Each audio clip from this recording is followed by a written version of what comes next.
안철수 후보는 의사 출신이잖아요. 그 의료 대란 해결에 대해서 강력한 주문을 하지 않았습니까? 진작 말씀하시지. 좀 타임이 늦은 거 아닌가. 그 해법을 말씀하신 시간이 이광재 후보는 지원을 요청한다 뭐 이런 얘기도 있긴 있었는데 그건 참 약간 코미디 같고. 저는 류 전 의원을 지지했던 표심 자체가 없을 것 같은데요. 중립기업 스페셜 코너 격전지를 가다 이번에 살펴볼 지역구는 경기 성남 분당 갑입니다. 분당 갑은 수도권에서도 대표적인 보수 강세 지역인데요. 20대 총선에서 김병관 의원이 당선된 것 제외하고는 쭉 보수 진영 후보들이 당선된 곳인데 지금 이광재 후보가 만만치 않아요. 어떻게 보고 계신가요? 네, 여기는 이제 분당 을보다도 보수세가 좀 강한 그렇죠. 지역이죠. 네. 분당 을은 그래도 민주당세가 강하게 버티고 있는 반면 분당 갑은 대체로 국민의힘 그 후보들이 당선이 돼 왔어요. 그리고 여기 안철수 후보 같은 경우도 어쨌든 대선 주자급이라고 봐야 되지 않아요? 그렇죠. 이번에 분당 출마 공천 여부를 둘러싸고 말이 많았었거든요. 여기 이제 김은혜 후보도 분당갑으로 돌아오려고 했고, 그렇죠. 뭐 여러 가지 얘기가 있었는데 예. 그때 이제 안철수 후보가 그러면 진짜 분당한다 뭐 이런 얘기도 하고 그랬었는데 어쨌든 공천을 받았어요. 공천을 받았는데 상황이 만만치 않아요. 왜냐하면 민주당에서 이광재라는 중량급 인사 투입을 했고 초기에는 안철수 후보가 상당한 격차로 앞서가다가 최근에는 또 뒤집힌 결과도 나왔어요. 안철수 후보가 최근에 굉장히 그 의료 대란 해결에 대해서 강력한 주문을 하지 않았습니까? 그리고 안철수 후보는 의사 출신이잖아요. 저는 근데 그런 생각은 했어요. 진작 말씀하시지. 좀 타임이 늦은 거 아닌가. 그 해법을 말씀하신 시간이. 근데 이제 어쨌든 전체적으로 판 자체가 굉장히 복잡하게 흘러가고 이게 지역구는요. 다니다 보면 느낌이 오거든요. 그러니까 여론조사하고 달라요. 바닥 맞아요. 민심이라는 게 있는데 그러니까 명함을 받는 태도가 달라져요. 네.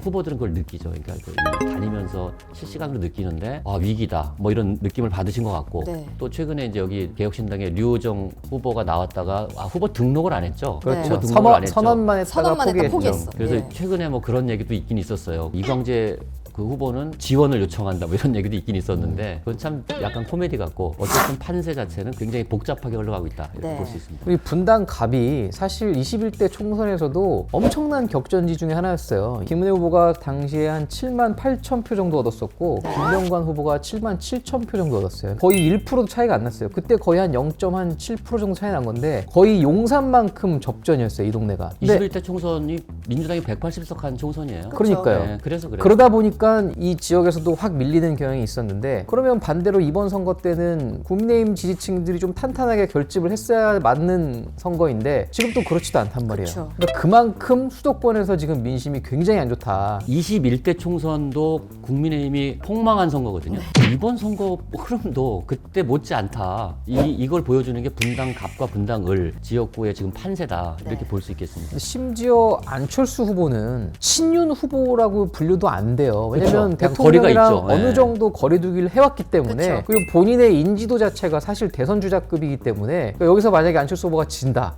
이거는 여권으로서는 정말 생각하기 싫은 시나리오 중에 하나일 거예요. 그리고 안철수 후보 같은 경우는 2016년에 노원에서 이준석 후보랑 붙었을 때 그때는 이제 지지율이 거의 비슷하게 나왔어요. 예. 선거 막바지에. 근데 실제 결과는 20%포인트 이상 차이 달랐죠. 났거든요. 왜냐하면 우리 지역구에 안철수 같은 인물이 하나 있으면 좋지 뭐 이런 생각을 하는 거거든요. 물론 그때랑 지금은 좀 상황이 달라요. 정치적 포지션도 좀 다르고 여러 가지가 달라서 그런 효과를 기대하기는 좀 어려울 것 같은데 그래서 여기도 국힘이 분당 갑과 을을 사수한다면 그나마 좀 버틸 텐데 네. 만약에 여기까지 민주당으로 넘어간다 거의 최악의 상황이 벌어진다고 볼 수 있을 네. 정도로 바로미터가 되는 곳이다 네. 이렇게 보시면 될 것 근데 같아요. 사실 류호정 의원이 분당 갑 출마 선언했다가 포기한 게 뭐 막판에 한 건 아니잖아요. 그래서 이 표심이 막 그렇게 엄청나게 큰 반향을 일으키거나 할 것 같진 않은데 그래도 류 전 의원을 지지했던 표심은 어느 쪽에 갈까요? 저는 류 전 의원을 지지했던 표심 자체가 없을 것 같은데요. 왜냐면 기본적으로 예. 기권으로 가지 않을까. 네, 이미 그 동네 지역 주민들이 유호정 의원이 출마할 것도 아마 몰랐을 가능성이 높아 보이는데요. 그 다음에 오래 있었어요. 그래요? 지역 기반이 있어요. 거기서 오랫동안 활동을 해왔고 거기에 조직도 있고 이렇기 때문에 그렇게까지 너무 저기 할 건 아니고요. 명예훼손으로 또 수송당할 수 근데 있겠네요. 제가 볼 때는 근데 유호정 의원을 지지했던 이분들이 찍은 사람이어서 투표장에 안 갈 가능성 안 가시는 분이 제일 많을 것 같다 이런 생각이 네. 듭니다. 특정하게 가령 이광재 후보나 안철수 후보에게 쏠림 현상이 일어나지 않을 것 같다. 뭐 이런 생각이 들어요. 그러니까 확실히 그건 있어요. 여론조사랑 다른 건 아까 유 대표님도 말씀하셨지만 인위적으로 보정을 한단 말이에요. 그러니까 골고루 분포되는 거를 전제로 맞추기 때문에 사실 실제 결과랑은 좀 다를 수 있어요. 근데 투표는 안 갈 수 있거든요. 그러니까 그렇기 때문에 아마 결과를 쉽게 예측하기는 좀 아니 쉽지 그래서 않죠. 그래서 이제 투표율이 중요한 거예요. 그렇죠. 지금 이게 우리가 얘기하는 모든 거는 투표율 변수에 의해서 또 그러니까 지금은 남은 변수 중에 가장 중요한 건 투표율이거든요. 가령 선관위가 이제 그 투표 전에 조사하는 투표 의향 설문조사가 있죠. 설문조사를 하거든요. 그 실제 투표율보다 10몇 % 높게 나오거든요. 근데 그걸 이렇게 따져보면 지난 총선과 비슷한 투표율이 예상이 돼요. 그래서 저는 60% 중반대가 나오면요. 그런 세대별 그 투표율 비대칭성이 완화됩니다. 그러니까 40대, 50대도 투표장에 많이 나온다는 얘기예요. 60% 중반대가 넘어가잖아요. 지금 판세대로 갈 흘러가지 가능성이 않을 높기 거예요. 때문에 그렇죠. 네, 그렇습니다.